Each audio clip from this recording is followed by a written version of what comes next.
With the economy hitting the skids and unemployment at an all-time high, the town of Guilford is taking steps to ensure that abandoned properties create an income stream for the town or get taken care of. On February 2nd, a Blight Ordinance was passed that imposes a $90 daily fine after a 60-day grace period on residential property with anything from broken windows to unregistered cars in the driveway. It's just an eyesore, and it tears down the whole neighborhood.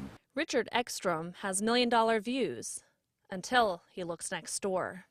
He is thrilled that the ordinance takes effect March 4th. If the owners of the blighted property don't take action, then the $90 a day should get their attention. Guilford First Selectman Carl Balistraci says the town has wasted time and money fighting blight in court with no ordinance in place.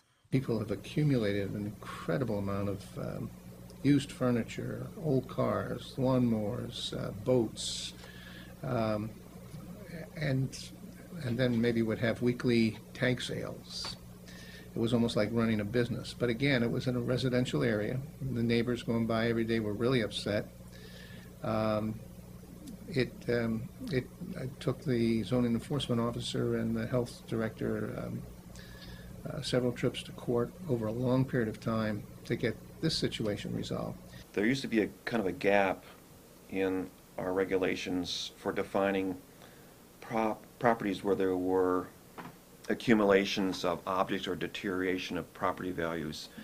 It wouldn't necessarily be considered a health problem if your roof was collapsing and your windows were all smashed out and the property had a lot of unused objects on it. That really couldn't be designed as an imminent health hazard, nor could it be a zoning violation. But obviously it's creating a problem, and that is just taking away from property values. Town officials say this is not a witch hunt and they're not going to send people out casing neighborhoods looking for blight.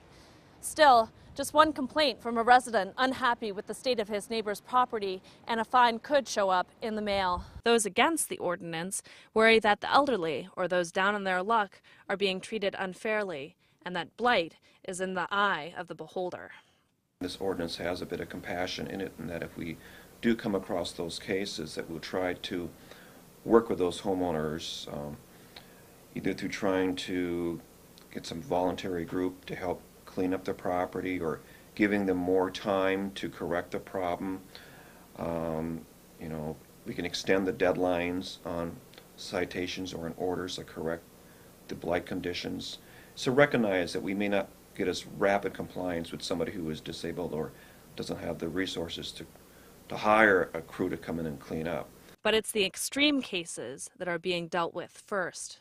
But there may be, a dozen cases a year, possibly more, possibly less, that the Blight Ordinance would be perfectly defined for us to use as an enforcement tool to correct these problems that maybe we couldn't categorize as any violation of any other ordinance. For local online news.tv, I'm Hannah Vahl.